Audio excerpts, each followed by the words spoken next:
Olá, está começando o Boletim de Notícias que te deixa muito bem informado a partir de agora. De acordo com dados do Vacinômetro Nacional, pouco mais de 80% da população do Paraná já recebeu 2 doses da vacina contra a Covid-19 e completou o ciclo de imunização contra a doença. Quem tem mais informações é o repórter Murilo Cardoso, de Cascavel. E o Paraná alcançou um marco importante essa semana. Cerca de 80% da população adulta do estado está completamente imunizada contra a Covid-19. São mais de 7 milhões de paranaenses que tomaram a primeira e segunda dose, ou então a dose única do imunizante contra o coronavírus. A expectativa da Secretaria de Estado de Saúde é chegar a 85% da população acima de 18 anos até o fim do mês de novembro. Depois disso acontecendo, alguns dias depois, conforme a orientação do nosso governador Ratinho Júnior, nós vamos trabalhar com várias hipóteses, uma delas, inclusive, é flexibilização do uso da máscara, desde que não tenhamos crescimento de novos casos e utilização maior dos nossos leitos hospitalares. A expectativa da Secretaria de Estado da Saúde é chegar a 85% da população acima de 18 anos até o fim do mês de novembro.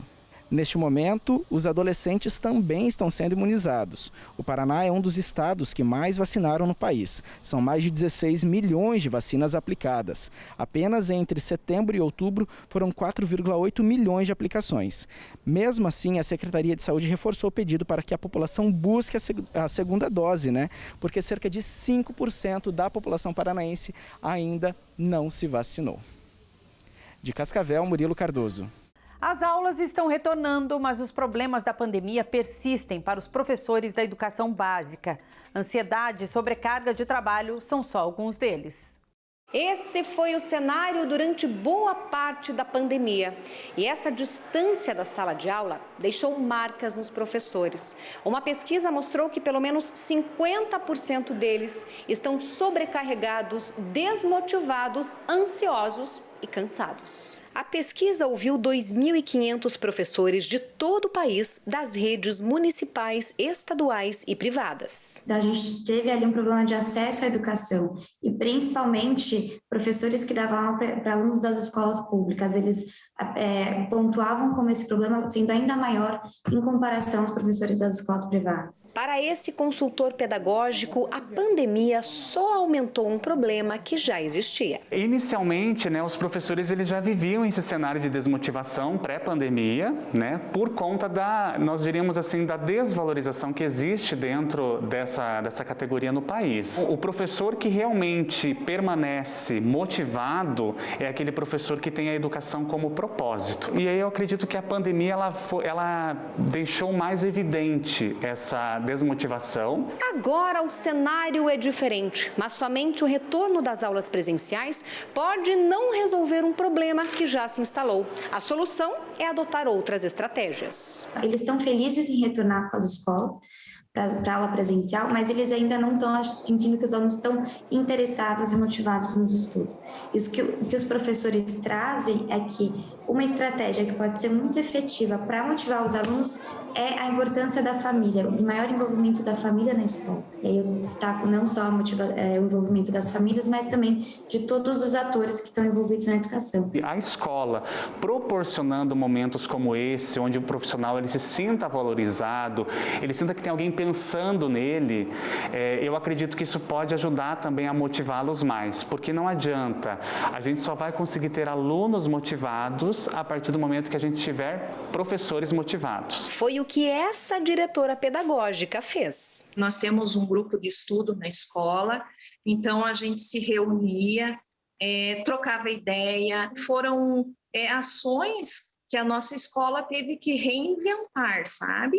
E por isso que aconteceu tudo com muita responsabilidade e hoje a gente está aqui voltando novamente, período integral, atendendo toda a nossa demanda. E para os professores, após um período tão turbulento, mais uma vez, a hora é de se reinventar. É uma nova adaptação, Porque a gente continua com alunos assistindo aula online, A maioria já está de volta na escola, mas alguns ainda estão online. Então a gente também tem que se reinventar nesse sentido, para atender tanto os que estão em casa como os que estão aqui em sala de aula.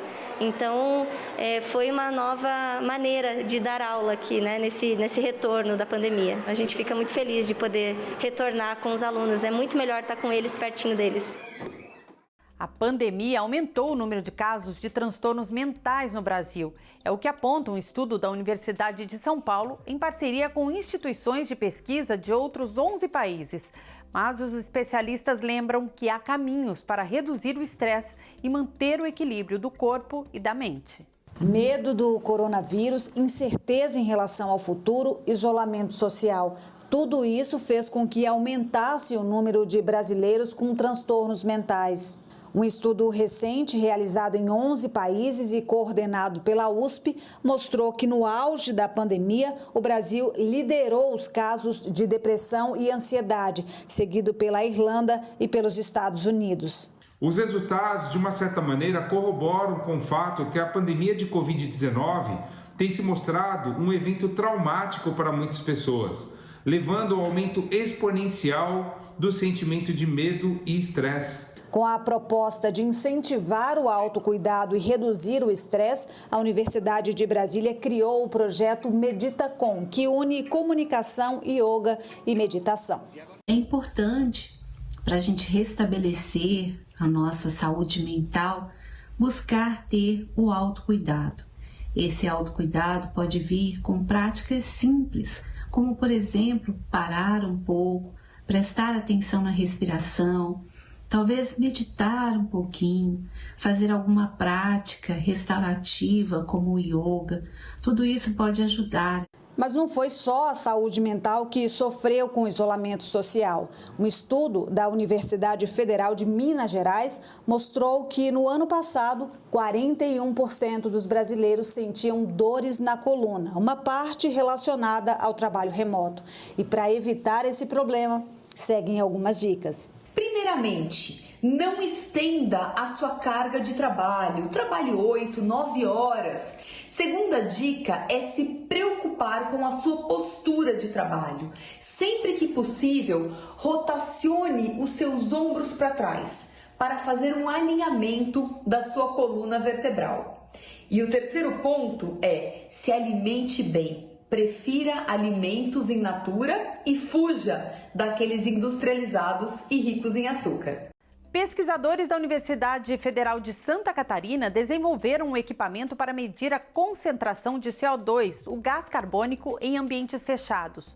O aparelho controla a qualidade do ar e reforça as medidas de prevenção contra a Covid-19. Na retomada das atividades presenciais na UFSC, uma das medidas de proteção contra a Covid-19 é em relação à qualidade do ar. Afinal, a principal forma de transmissão é através dos chamados aerossóis, gotículas respiratórias que contêm o vírus e que podem ficar suspensas no ar por até algumas horas. Para monitorar a qualidade do ar, um grupo de pesquisadores da UFSC desenvolveu uma solução própria e acessível, o Carbo 2. Aliado ao uso de máscaras e da ventilação, o Carbo 2 é uma ferramenta que pode ajudar a prevenir casos de Covid-19. O que acontece é que quando nós respiramos, nós exalamos CO2. Então, quanto maior o número de pessoas dentro de uma sala, mais ele aumenta. Então, isso é uma boa indicação para saber como está esse ambiente correlacionado com o risco de Covid. Então, ele dá essa taxa de pessoas que tem dentro e a renovação do ar. Os aparelhos são ligados à internet, o que permite acompanhar em tempo real os níveis de CO2 em um ambiente. Outro destaque do Carbo 2 é o custo bem mais acessível que equipamentos disponíveis no mercado. Sim, tem algum equipamento no mercado, alguns top importado custam 10, 12 mil reais, e o nosso aí a gente está conseguindo fazer em torno de 500 reais. No momento são 9 aparelhos já funcionando e a previsão é que nos próximos meses a UFSC tenha 60 aparelhos como estes que poderão ser utilizados durante as provas do vestibular e na volta às aulas. O assunto agora é mercado de trabalho. As mulheres estão ocupando cada vez mais espaço na área de tecnologia da informação, uma das áreas que mais crescem. Veja na reportagem. Conhecida como uma das áreas mais masculinas do mercado de trabalho, a tecnologia da informação, mais conhecida somente como TI, está mudando. As mulheres estão ganhando cada vez mais espaço e já ocupam 20% do total das vagas desse ramo. Eu era bem novinha e eu vi pela primeira vez um engenheiro de software trabalhando e eu me apaixonei pela profissão. E aí, uns anos depois, quando chegou a hora de escolher, efetivamente, qual faculdade que eu ia fazer, eu fui numa feira de profissões e eu vi a coordenadora do curso lá. Ela conversou comigo, me explicou tudo.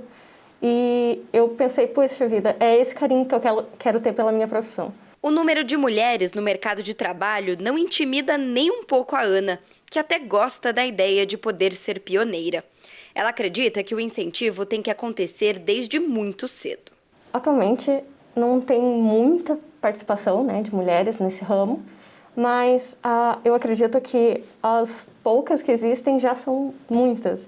Então, toda essa representatividade que tem dentro das empresas, de ter mulheres em papéis importantes, é muito válida, porque as meninas mais novas, querendo ou não, se espelham nelas. Então, tendo essa divulgação, esse papel das mulheres, essa atuação, já é um incentivo muito grande, porque muitas meninas, quando são mais novas, são desincentivadas. De acordo com dados do Cadastro Geral de Empregados e Desempregados do Ministério da Economia, nos últimos 5 anos, a representatividade feminina na área de TI cresceu 60%. Após 6 anos, com o quadro de funcionários sendo 100% masculino, os currículos de mulheres começaram a chegar e o João Paulo percebeu que o trabalho desenvolvido por elas tinha mais organização e detalhamento. Hoje, elas ocupam 10% das vagas da empresa, mas a previsão é de aumentar. Durante quase 6 anos a gente não teve mulheres na nossa equipe e de 1 ano para cá começaram a surgir bastante currículos do sexo feminino e a gente gostou bastante do perfil dessas pessoas e acabamos contratando para a nossa empresa. Nesse cargo de análise que essas 2 meninas entraram, eu senti que elas têm muito mais atenção, elas conseguem traduzir muito bem o que o cliente passa para a documentação que vai ser repassada para a equipe de desenvolvimento. Então, é um cargo de muita importância, porque é ali que o cliente vai passar exatamente o que precisa ser feito no software e essa documentação é que vai ser passada para os desenvolvedores entregarem o software no final. Então, é um cargo muito importante que precisa de uma noção muito boa de detalhe e elas conseguem entregar muito bem isso daí. O Boletim de Notícias está terminando, mas você continua com a nossa programação. Até a próxima!